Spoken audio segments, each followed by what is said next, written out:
Here's a question that scrambles how most people think. The Federal Reserve creates money trillions of dollars. It comes from nowhere, mere digits on a screen. No gold stands behind it. No hard assets stand behind it. No one made a deposit first. They just bring it into existence. In 2020 and 2021, the Fed generated roughly $6 trillion, $6 trillion out of thin air. They didn't mine it, they didn't earn it, they didn't borrow it from anyone. They entered numbers in a computer, and there it was. But this raises a problem. Every paper dollar reads Federal Reserve Note along the top. A note is a debt claim, it's a promise to pay. When you sign a promissory note for a car, you've promised repayment to the bank. A note equals debt, which implies every dollar in circulation is, in strict terms, an IOU. Someone owes that dollar to someone else. If the Federal Reserve conjures dollars out of nothing, and each dollar is a debt claim, who exactly is the creditor the Fed owes? Consider the chain. There was no original lender. No person handed the Fed money to relend. It was simply created. So, who is on the other side of the ledger? If the currency is a debt instrument and the Fed is the issuer, to whom is the Fed in debt? The answer should be straightforward, but it isn't. Because when you see how the process actually works, you realize the architecture of money channels, wealth from you to private banks. The Federal Reserve does not owe those dollars to anyone. The United States government, however, owes money to the Federal Reserve, and the reserve system is owned by private banks. So, your government borrows funds fabricated from nothing and pays interest on them indefinitely to private banks. That interest ultimately comes from your taxes. It is the largest financial scheme in history, hidden in plain sight for more than a century, and most people don't know it exists. What follows is how dollars are really created, who actually sits behind the Federal Reserve, and why the national debt can never be fully extinguished. Because if it were erased, there would be no money left. The design requires permanent debt and unending interest flowing from you to private banks. Before answering who the Fed owes, you need to grasp what the Federal Reserve actually is. Much of what people assume is inaccurate. Many Americans think the Fed is a government department, like Treasury or the IRS. It is not. The Federal Reserve is a private banking cartel. It came into being in 1913 under the Federal Reserve Act, drawn up by bankers to serve bankers, handing control of the money supply to them. Here is the structure. The Federal Reserve System contains 12 regional reserve banks: New York, Chicago, San Francisco, Philadelphia, Boston, and 7 more. Each of the 12 is a private corporation, not a government agency. Private companies with shareholders. The shareholders are private commercial banks. J.P. Morgan Chase owns stock in the Federal Reserve Bank of New York. Citibank does too, as do Bank of America, Goldman Sachs, and Morgan Stanley. The biggest banks in the country are literally shareholders of the Fed's regional hubs. They own it. There is also a board of governors in Washington, D.C., 7 members appointed by the president and confirmed by the Senate. That overlay creates the appearance of government control, but it's mostly optics. The board sets policy while the regional reserve bank's private institutions carry it out. They interface with the banking sector, hold assets, and perform the operations. And those regional banks are owned by private banks. Here's the mechanism. Any commercial bank that is a Fed member, which includes the large institutions, must purchase shares in its regional reserve bank. So, a bank headquartered in New York, like J.P. Morgan Chase, owns shares of the Federal Reserve Bank of New York. Those shares pay a statutory dividend, 6% annually guaranteed and essentially riskless. Regardless of the broader economy, member banks receive that return on their Fed stock. That obligation is written into law. By law, the Federal Reserve pays private member banks up to 6% every year before remitting any remaining profit to Treasury. Put differently, the Federal Reserve is a profit-generating enterprise owned by private banks that pays those banks dividends and also possesses the legal authority to create unlimited money. A private banking syndicate holds the money creation power and charges the government interest on its liabilities. So, why would the government hand private banks the power to create money? That is the core of the setup. In 1913, America's largest banks, guided by figures like J.P. Morgan, the Rockefellers, and the Rothschild interests, lobbied for passage of the Federal Reserve Act. The public rationale was economic stabilization and prevention of bank runs. And the panic of 1907 had shown the system's fragility, but the deeper aim was control of the money supply. Because whoever controls the money controls the economy, and whoever controls the economy influences the state. Prior to 1913, the federal government could issue money directly. After 1913, it borrowed from the Federal Reserve, a private banking cartel. The act shifted the money creation prerogative from the government to private banks. It was the largest transfer of power in American history, and most citizens have never been told what changed. How, in practice, does the Fed create money? The steps are technical, but they expose the logic. Step 1. The U.S. government needs funds. Suppose Congress passes a budget requiring $5 trillion this year, but tax receipts are only $3 trillion. There is a $2 trillion gap. The government must borrow $2 trillion. Step 2. The Treasury issues bonds.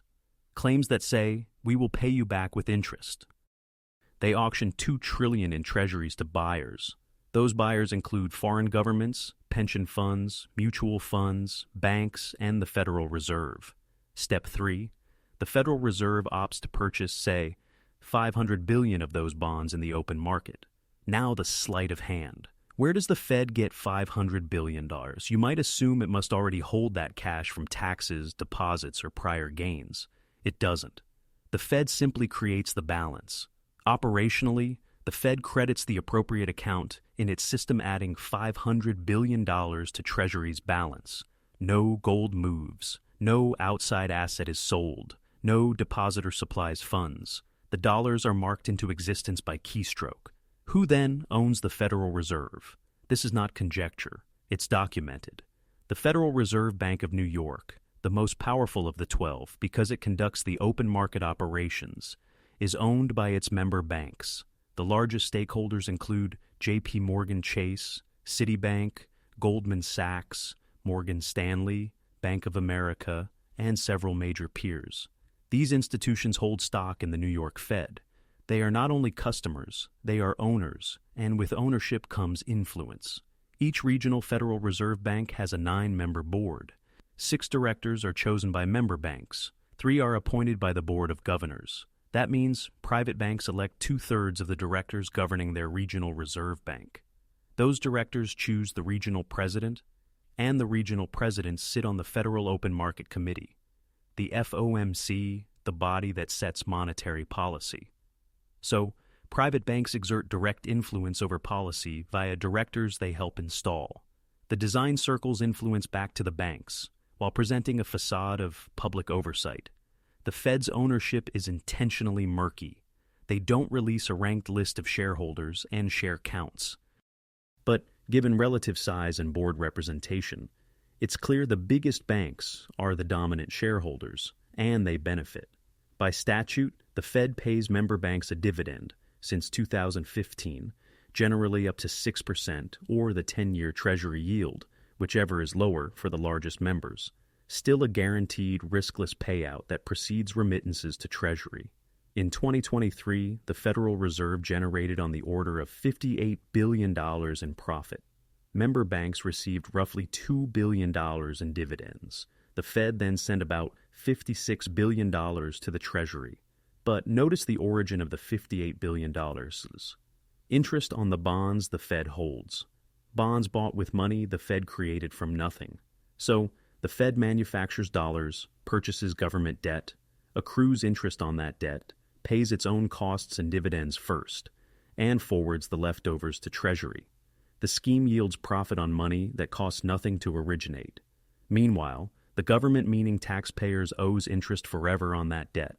Trace the flow from creation to collection to see how wealth moves from taxpayers to banks.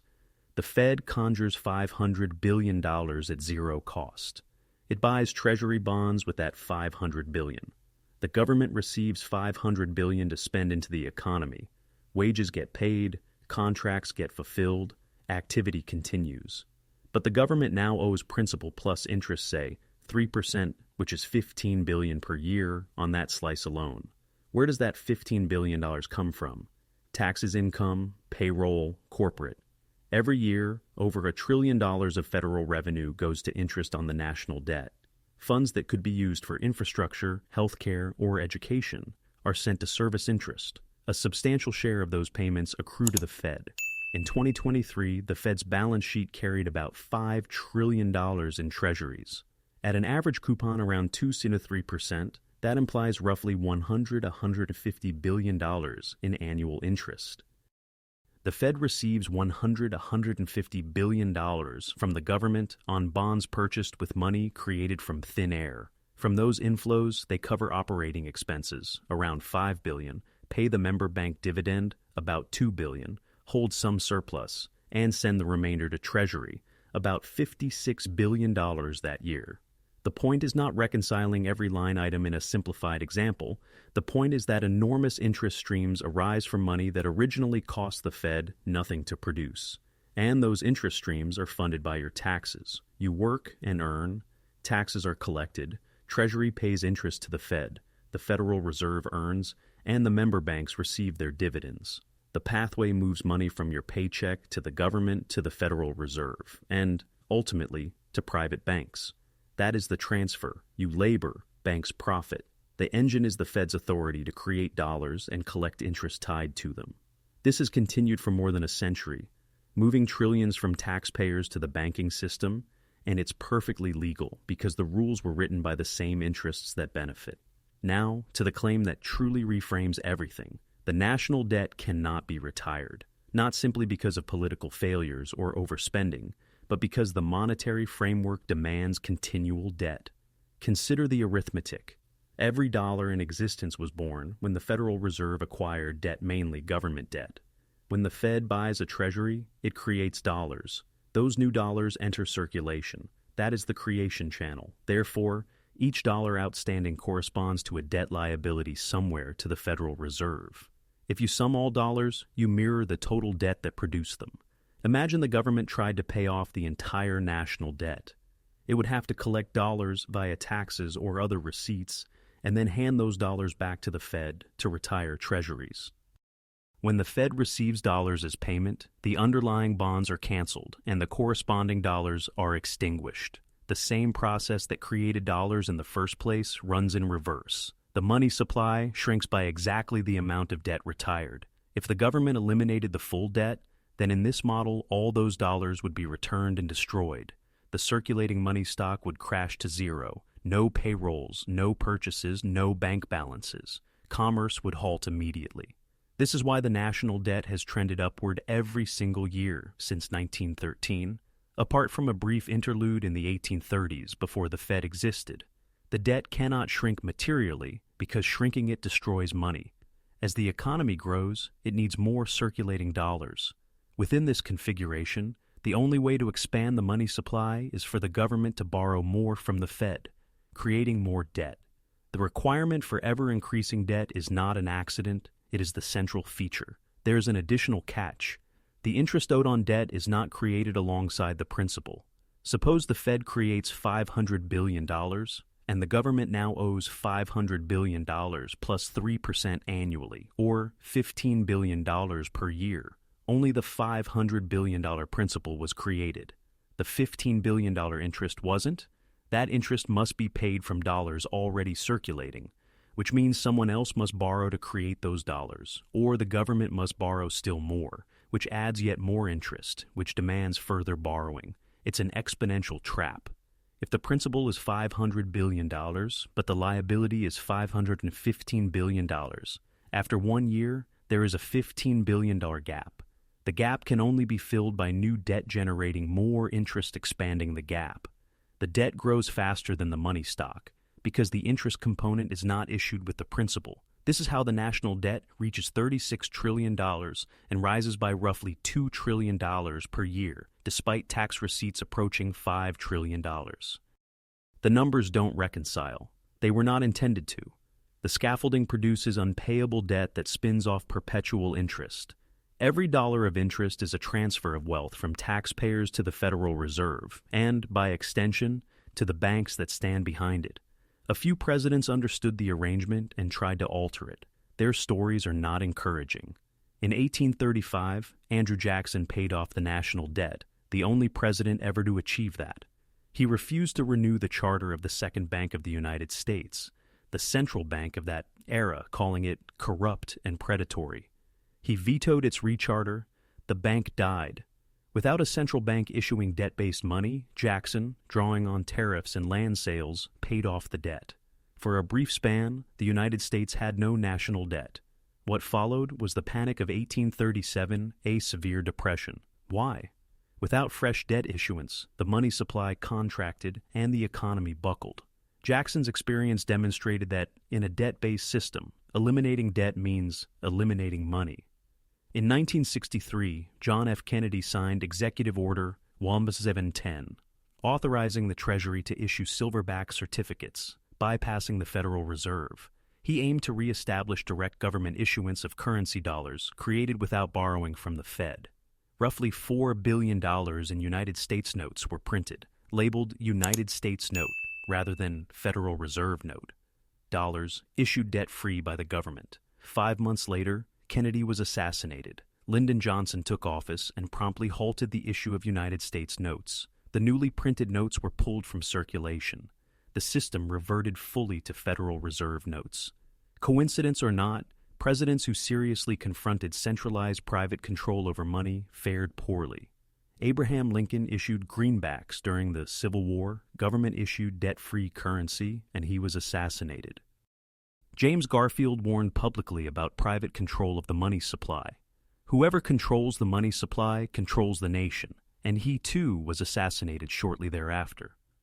These are historical episodes cited to illustrate a pattern. Challenges to the banking structure coincided with dire outcomes, and the Federal Reserve's power endured. Return to the opening question. If the Federal Reserve prints money from nothing, who does it owe? The answer, no one. The Fed is the source of dollars. There is no lender on the other side. But the U.S. government owes the Fed. That is the pivot. The Fed creates dollars by purchasing government debt. When it buys a treasury, it creates the dollars to pay. The government receives those dollars, but now owes the principal plus interest to the Fed, and the Federal Reserve is owned by private banks. Follow the chain. A privately owned central bank creates money from nothing and lends it to the government. The government owes the Fed. The government services that obligation with tax revenue. Your taxes pay interest to a private banking cartel on money created ex nihilo. The Fed does not owe anyone, but everyone owes the Fed. Each paper bill is a Federal Reserve note a debt claim. What you hold is evidence of a liability the government has to private banking interests, and that liability cannot be fully discharged, because if it were, the money supply would vanish. The configuration demands permanent compounding debt that generates permanent interest, perpetuating a transfer of wealth from taxpayers to banks for more than a century. Since 1913, this machine has run continuously. Trillions have moved from the public to the banking sector through its channels, and the vast majority of people remain unaware. They assume government prints money. It doesn't. A private banking cartel manufactures currency and charges the government interest without end. The national debt sits around $36 trillion. It will not be erased. It will climb because the mechanism requires it.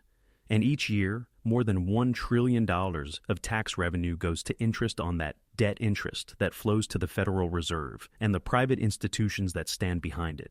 The question, who does the Fed owe, exposes the structure. It owes no one. It is the issuer. It creates dollars ex nihilo when it acquires government debt, marking up accounts with keystrokes.